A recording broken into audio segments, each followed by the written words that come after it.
Touring docket ரசிகர்களுக்கு வணக்கம். வாங்க லென்ஸ் நிகழ்ச்சிக்கு போகலாம்.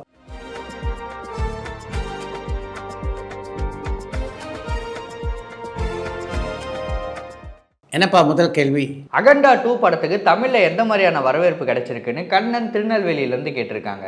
அகண்டா 2 திரைப்படத்தை பொறுத்தவரையில் ஆந்திராவில் அந்த படம் வசூலில் கலக்கி கொண்டு இருக்கிறது அப்படின்னு தான் சொல்லணும். ஆனால் தமிழ்நாட்டில் அந்த அளவு வசூல் அந்த படத்துக்கு இல்லை. ஆந்திராவில் பாலையாவுக்குள்ள ரசிகர்கள் வட்டாரமே தனி. அதன் காரணமாக தான் அங்கே மிகப்பெரிய வெற்றியை அந்த படம் பெற்றிருக்கிறது.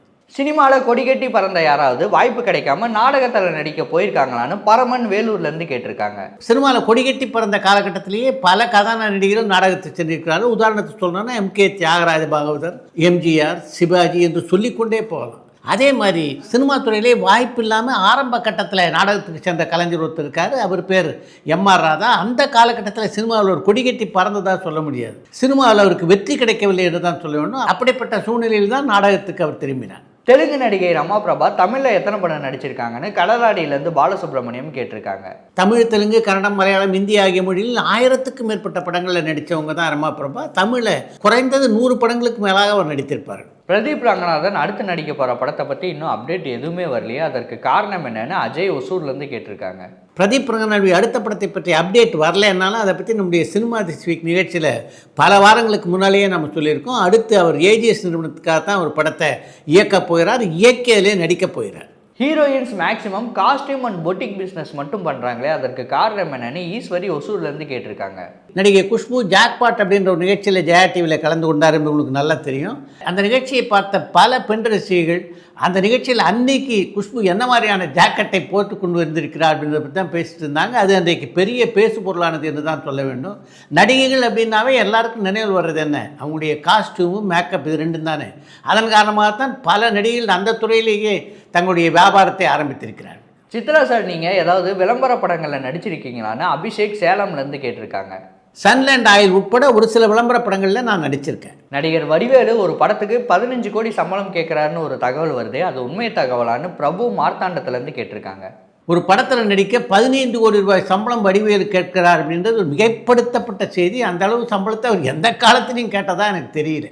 நடிகர் சூர்யா, கார்த்தி இவங்க 2 பேரில் யார் அதிக சம்பளம் வாங்குறாங்கன்னு பிரேம் கடலூர்லேருந்து கேட்டிருக்காங்க. சூர்யா, கார்த்தி ஆகிய இருவரில் அதிகமான சம்பளம் வாங்குறதுன்னா அண்ணன் சூர்யா தான். மேடை பேச்சு அப்படிங்கிறது ஒரு கலை. அந்த கலை ரஜினி, கமலை தாண்டி இப்போ இருக்க வேறு எந்த நடிகருக்கும் இல்லைன்னு எனக்கு தோணுது. இதை பற்றி நீங்கள் என்ன நினைக்கிறீங்கன்னு தேனியிலேருந்து ரியாஸ் கேட்டிருக்காங்க.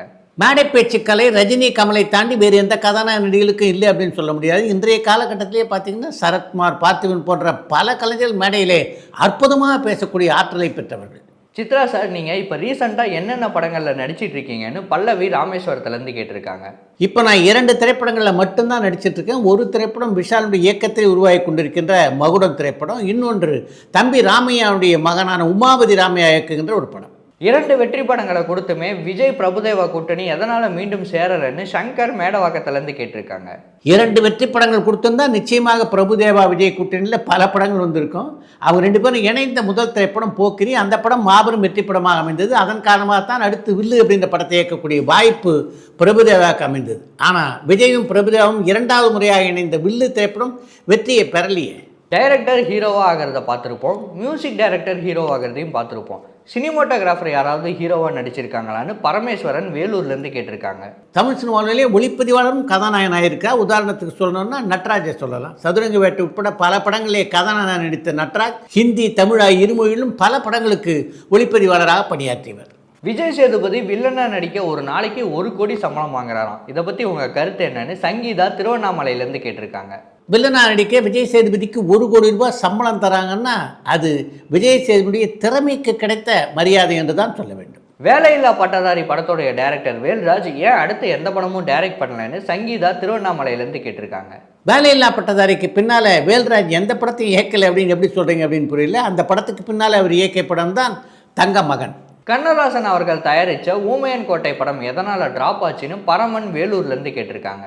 கண்ணதாசன் தயாரிக்கிற இந்த ஊமையன் கோட்டை படத்தை அவரால் தொடர முடியும்னா அதுக்கு முக்கியமான காரணம் இந்த படத்துடைய கதாநாயகனான எம்ஜிஆர் படப்பிடிப்புக்கு வராதனால தான் ஊமையன் கோட்டை படத்துடைய படப்பிடிப்பு நின்று போனது. அந்த காலத்தில் எம்ஜிஆருடைய வீக்னஸாக என்ன இருந்ததுன்னு பல்லவி ராமேஸ்வரத்துலேருந்து கேட்டிருக்காங்க. எம்ஜிஆருடைய மிகப்பெரிய வீக்னஸ்னால் உணவு விஷயத்திலே கட்டுப்பாடு இல்லாமல் அவர் இருந்தது தான். அவருடைய உடல்நலம் கெடுவதற்கு கூட அதுதான் ஒரு காலகட்டத்திலே காரணமாக அமைந்தது. நீங்கள் பத்திரிகையாளராக இருந்தபோது நடிகர் பத்திரிகையாளர் சந்திப்பில் ஏதாவது கைகலப்பு நடந்திருக்கான்னு பரத் வெண்ணந்தூர்லேருந்து கேட்டிருக்காங்க. நான் பத்திரிகையாளராக இருந்தபோது பல முறை கருத்து மோதல் அந்த பத்திரிகையாளர் சந்திப்பில் நிகழ்ந்திருக்கு. ஆனால் அடிதடிலாம் நடந்ததாக சொல்ல முடியாது. அப்படி ஒரு கருத்து மோதல் எம்ஜிஆர் சம்பந்தப்பட்ட ஒரு பத்திரிகையாளர் சந்திப்பின் போது கூட ஏற்பட்டது. நடிகர் சூர்யா மும்பையில் செட்டில் ஆன மாதிரி நடிகர் அஜித் மலேசியாவில் செட்டில் ஆக வாய்ப்பு இருக்கான்னு தேனியிலேருந்து அருண் கேட்டிருக்காங்க. சூர்யா மும்பையில் செட்டில் ஆன மாதிரி அஜித் மலேசியாவில் செட்டில் ஆவதற்கான வாய்ப்புகள் குறைவு. ஆனால் துபாயிலோ சிங்கப்பூரில் ஒரு செட்டில் ஆவதற்கான வாய்ப்புகள் அதிகம். ஜெயிலர் 2 படத்தோடைய ஷூட்டிங் ரொம்ப நாளாக நடக்கிற மாதிரி தெரியுது. அந்த படத்தோடைய ஷூட்டிங் எப்போ தான் முடியும்னு அஜய் ஒசூர்லேருந்து கேட்டிருக்காங்க. ஜெயிலர் 2 திரைப்படத்தை பொறுத்தவரையிலே திட்டமிட்டபடி அந்த படம் வளர்ந்து கொண்டிருக்கிறது. அந்த படத்துடைய முழுமையான படப்பிடிப்பு மார்ச் மாதம் முடிவடைய வாய்ப்பு இருக்குது. லோகேஷ் நடிக்கிறதுல பிஸியாக இருக்காரு. நடிகர் கார்த்தி சமீபத்தில் கைதி 2 படத்தை பற்றி எனக்கு எந்த அப்டேட்டும் தெரியாதுன்னு சொல்லியிருக்காரு. கைதி 2 இவங்க 2 பேர் கையை விட்டு போக வாய்ப்பு இருக்கான்னு பரமன் வேலூர்லேருந்து கேட்டிருக்காங்க. கைதி 2 படத்தை பொறுத்தவரையில் அந்த படத்தினுடைய கதாநாயகனான கார்த்தி, அந்த படத்தின் இயக்குனரான லோகேஷ் கனகராஜ் 2 பேரும் இணைஞ்சாதான் அது சாத்தியமாகும். இப்போ இருக்கின்ற சூழ்நிலையில் அப்படிப்பட்ட ஒரு இணைப்பு நடப்பதற்கான வாய்ப்பு இருப்பதாக தெரியல.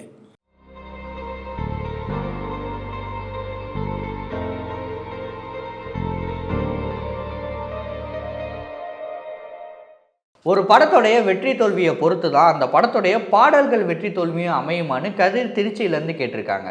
ஒரு சில படங்கள் வெற்றி பெற்றதுனால அந்த பாடல்கள் வெற்றி பெற்றாலும் பாடலுக்கும் அந்த படத்துடைய வெற்றிக்கும் மிகப்பெரிய சம்பந்தம் இருப்பதாக சொல்ல முடியாது. பல திரைப்படங்களில் பார்த்தீங்கன்னா முதல்ல பாடல்கள் மிகப்பெரிய வெற்றி பெறும். அந்த பாடல்லையே கூட திரையரங்குக்கு ரசிகர்களை கொண்டு வந்த காலமெல்லாம் உண்டு. அடுத்து இன்று ஒரு தகவல். ரஜினியை பொறுத்தவரையில் எந்த மேடையில் அவர் கமல்ஹாசனை பற்றி பேசினாலும் அவரை வானளவுக்கு புகழ என்றைக்குமே அவர் தயங்கியதில்லை என்று தான் சொல்ல வேண்டும். இத்தனைக்கும் கமல்ஹாசன் அவருடைய சக போட்டியாளர். ஆனாலும் மனந்திறந்த அவரை பாராட்டுவதை இன்று வரையிலே வழக்கமாக வைத்துக் கொண்டிருக்கிறார் ரஜினி. அபூர்வங்கள் படத்தை தொடர்ந்து நானும் கமல்ஹாசனும் 3 திரைப்படங்களில் ஒன்றாக நடித்தோம். அப்போ கமல்ஹாசன் ஒரு சூப்பர் நட்சத்திரம். அன்றைய காலகட்டத்தில் கமல்ஹாசன் வேண்டாம் என்று சொல்லியிருந்தால் பல தயாரிப்பாளர்கள் என்னை ஒப்பந்தம் கூட செஞ்சிருக்க மாட்டாங்க. ஆனால் அப்படிலாம் எந்த தடையும் விதிக்காமல் என்னோடு இணைந்து நடித்தார் கமல்ஹாசன். இன்றைக்குள்ள இளம் நடிகைகள் பல பேர் கமல்ஹாசன் நடிப்பை பார்த்து தான் நாங்கள் வந்தோம், இன்றைக்கு அவருடைய நடிப்பை பார்த்து பல விஷயங்களை தெரிஞ்சுக்கிறோம் அப்படின்றாங்க. அவருடைய நடிப்பை பக்கத்திலிருந்து பார்த்து அதிலிருந்து கற்றுக்கொள்ளக்கூடிய வாய்ப்பு பெற்றவன் நான். என்னை பொறுத்த வரைக்கும் என்னுடைய ஷார்ட் முடிஞ்சுன்னா அந்த படப்பிடிப்பு தளத்தில் நான் இருக்க மாட்டேன். அப்படி ஒரு நாள் நான் அவசரமாக படப்பிடிப்பு தளத்தை விட்டு வெளியே கிளம்பிய போது பாலச்சந்தர் என்னை கூப்பிட்டார். என்ன, சிகரெட் பிடிக்கிறது வெளில போறியா? உள்ளே போய் பாரு, கமல்ஹாசன் ஒருத்தர் நடிச்சுக்கிட்டு இருக்கான், அவனை பார்த்து எப்படி நடிக்கிறதுன்னு கற்றுக்க என்று என்னிடம் சொன்னார். அதற்கு பின்னாலே கமல்ஹாசன் படப்பிடிப்பில் இருக்கும்போது அந்த படப்பிடிப்பு தளத்தை விட்டு நான் வெளியேறதே இல்லை என்று ஒரு மேடையிலே உறக்கச் சொன்னார் ரஜினி. அதுதான் ரஜினியுடைய தனித்தன்மை.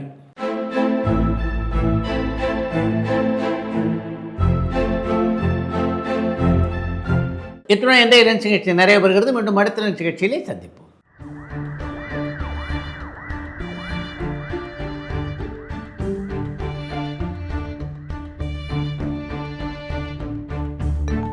பரபரப்பான சினிமா செய்திகள், நட்சத்திரங்களின் பேட்டிகள், சினிமா வரலாறு ஆகியவற்றை பார்க்கவும் படிக்கவும் உங்களுக்கான இணையதளம் touringtalkies.co.